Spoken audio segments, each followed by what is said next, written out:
तो कल गुरुदेव भगवान ने हमें समझाया था कि जब आप परमात्मा की भक्ति पे दृढ़ हो जाओगे, मर्यादाओं का विशेष तौर पर ध्यान रखोगे, तो परमात्मा फिर उस आत्मा के ऊपर अपना एक विशेष आशीर्वाद, एक विशेष मेहर भेजना शुरू कर देते हैं।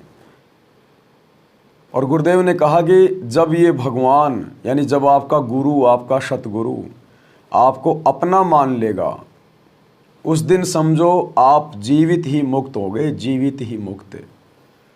क्योंकि सतगुरु अंतर्यामी है और सतगुरु केवल उसी भगत को अपना मानेगा जिस भगत में सतगुरु देख लेगा कि ये आत्मा पूरी तरह से सतलोक जाने के लिए तैयार हो चुकी है। अब ये आत्मा इस काल के षड्यंत्र में किसी भी प्रकार से इस ज्ञान को आधार बनाकर नहीं फंसने वाली है। तब सतगुरु उस आत्मा के पल पल साथ हो जाता है, पल पल साए की तरह, और उस आत्मा को सतगुरु अपना मान लेता है। दीनन के जी दयाल भक्ति वृद्ध दीजियो, खाने जाद गुलाम हूँ अपना कर जानियो। सतगुरु उस आत्मा को अपना मान लेता है।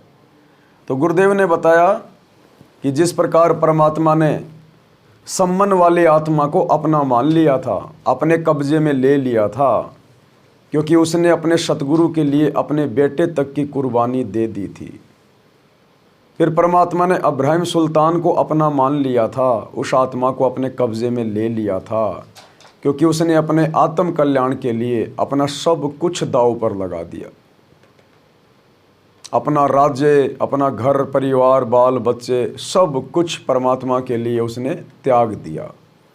तो सतगुरु ने अब्राहिम सुल्तान को अपना मान लिया।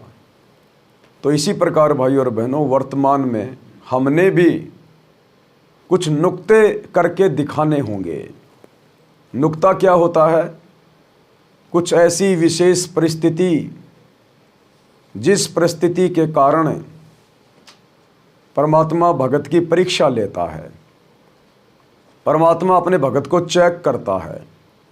विशेष परिस्थितियां गुरु पैदा कर देता है भगत के सामने, उसके ज्ञान की परीक्षा लेने के लिए, उसके विवेक की परीक्षा लेने के लिए, उसके धैर्य की परीक्षा लेने के लिए। और सतगुरु ये देखना चाहता है कि इन विशेष परिस्थितियों में जहाँ भगत के सामने धर्म संकट वाली स्थिति पैदा हो जाती है, करो या मरो वाली स्थिति पैदा हो जाती है, इस समय ये भगत क्या रास्ता अपनाएगा? मेरे ज्ञान को आधार बनाकर ये भगत अपनी नेक नीति और ईमानदारी पर रहेगा, या फिर इन परिस्थितियों से डरकर घबराकर अपने गुरु पर अविश्वास करके ये फिर काल प्रेरित कोई अन्य घटिया तरीका अपनाएगा?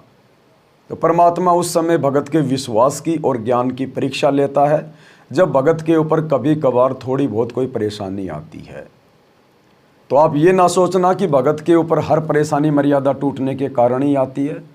परमात्मा भी जानबूझकर अपने भगत को हल्का फुल्का परेशानी में डालता है, उसकी परीक्षा के लिए। और कौन सी समस्या मर्यादा टूटने के कारण है और कौन सी समस्या उसके गुरु के द्वारा परीक्षा लेने के लिए है, इसकी भी जांच हम कर सकते हैं। परमात्मा ने फॉर्मूला दे रखा है, सत्संगों में बता रखा है।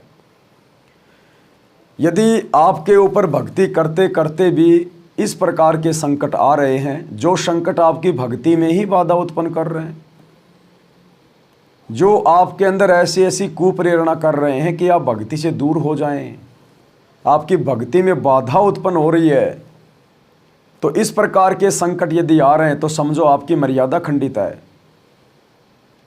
और यदि संकट आ भी रहे हैं और आपका विश्वास परमात्मा में ज्यों का त्यों है, बल्कि और कहीं दृढ़ हो रहा है, आपके अंदर और ज़्यादा हिम्मत उत्पन्न हो रही है, परेशानियां आते आते आप अपने गुरु में और भक्ति में चाहकर भी दोष पैदा नहीं कर पा रहे, तो इसका मतलब वो परिस्थितियां, वो हल्के पुल्के संकट आपका गुरुदेव आपको जानबूझ के दे रहा है। क्योंकि जब परमात्मा भगत पे कोई संकट डालता है हल्का फुल्का, तो परमात्मा फिर कुम्हार की भूमिका निभाता है। जैसे कुम्हार मटके में अंदर हाथ रखता है, हाथ का सहारा देता है और ऊपर से हल्की हल्की चोट मारता है, तो यदि परमात्मा आपकी परीक्षा के लिए जानबूझकर कोई ऐसी परिस्थितियां पैदा कर रहा है जिनको हम संकट कहते हैं, दुख कहते हैं, परेशानियां कहते हैं, और यदि उस संकट के समय आपको अपनी भक्ति में कोई बाधा नज़र नहीं आ रही है, आपका विश्वास डगमग नहीं हो रहा है, तो इसका मतलब परमात्मा आपके साथ है। परमात्मा पल पल आपको सहारा दे रहा है और आपको चेक कर रहा है। परमात्मा उस परिस्थिति के माध्यम से आपको मजबूत कर रहा है, जैसे कुम्हार मटके में अंदर हाथ रख के ऊपर चोट मारता है। तो ये कुछ फॉर्मूले हैं चेक करने के कि हमारे ऊपर जो आपत्ति आ रही है वो मर्यादा टूटने के लिए आ रही है या फिर सतगुरु की तरफ से आ रही है।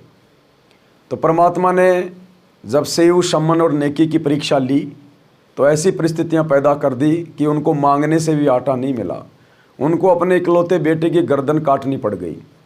लेकिन फिर भी वो दृढ़ रहे, मजबूत रहे, टूटे नहीं। गुरु में या भक्ति में कोई दोष नहीं देखा, डगमग नहीं हुए, क्योंकि सतगुरु परीक्षा ले रहा था।